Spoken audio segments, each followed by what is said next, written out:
Сәлеметсіздер ме оқушылар? Бүгін біз 4-ші параграф дәрежені дәрежеге шығару тақырыбын оқитын боламыз. Ол оқулықтың 42-ші бетіндегі тақырып екен. Сонымен мысалға мынандай берілсе, x-тің 4 дәрежесінің сыртында кубы болса деген сөз. Яғни дәреже, тағы да дәреже бар. Міне, бұны дәрежені дәрежеге шығару деп атаймыз.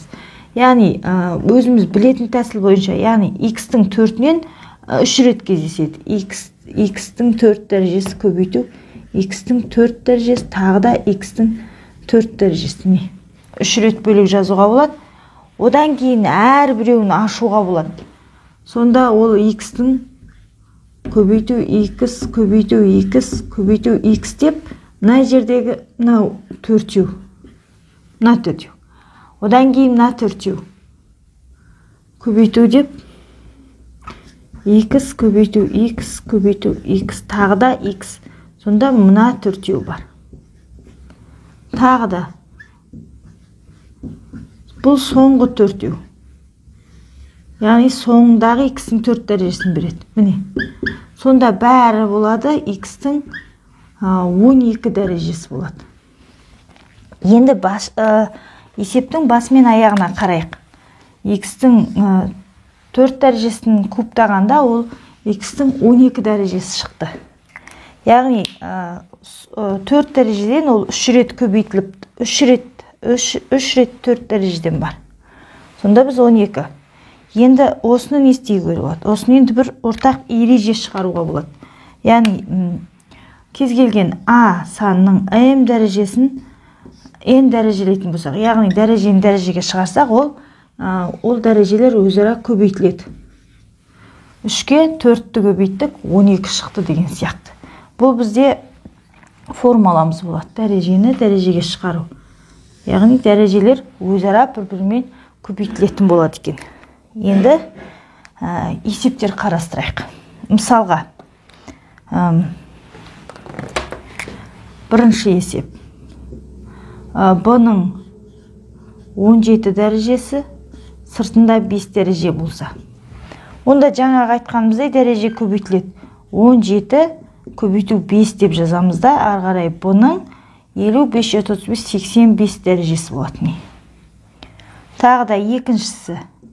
B-ның 3 дәрежесі сыртында 7 дәреже және B-ның 5 дәрежесінің 5 дәрежесі болса, онда 2 рет кездеседі көбейту амалы.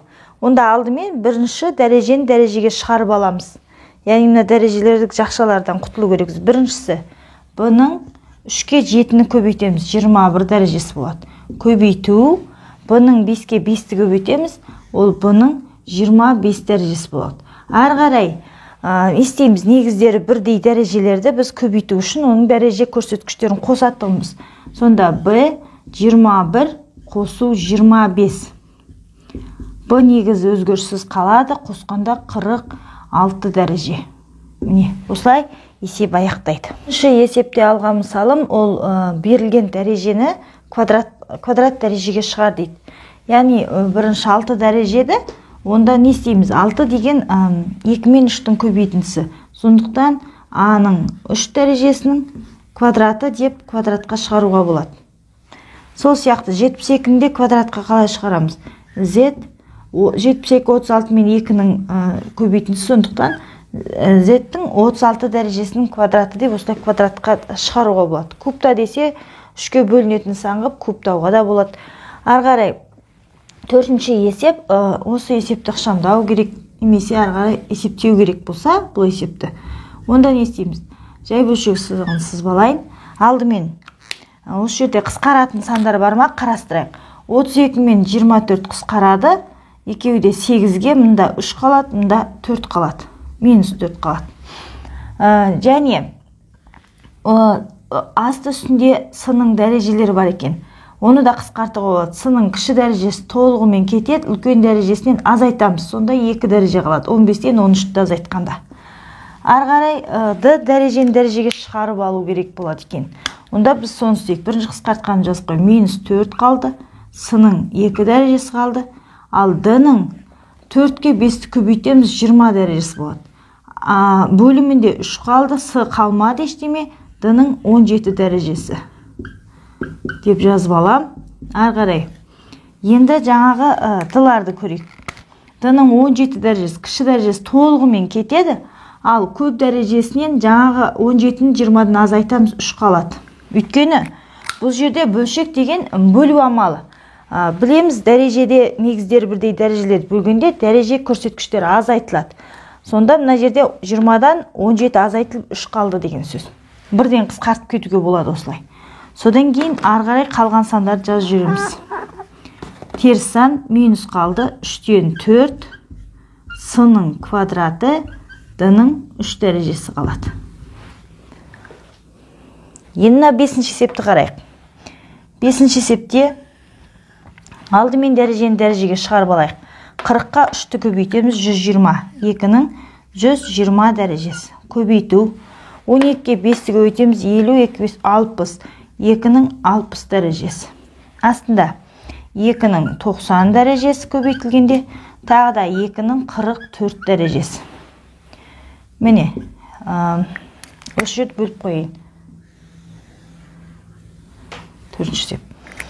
Енді осы жерде бәрі қарасақ негіздер 2 болып тұр. Осы жерде бірден қысқартып істеуге болады, кіші дәрежелермен. Маған сол ыңғайлы. 90 толығымен кетеді, 120-дан 90-ды азайтамыз, 30 қалады. Жазып қоям. 44 кіші дәрежесі толығымен кетсін, бөлу 60-тан 44-ді азайтамыз, сол кезде 16 қалады. Енді қалғанын жазып алайын. Сонда не қалды? 2-ның 30 дәрежесі көбейту 2-ның 16 дәрежесі ғана қалды. Бөлімде ештеме қалмады. Бұл деген сөз дәрежелерін қос деген сөз. 30-ға 16-ны қосамыз. Тең 2-ның 46 дәрежесі. Өстіп есепті аяқтаймыз.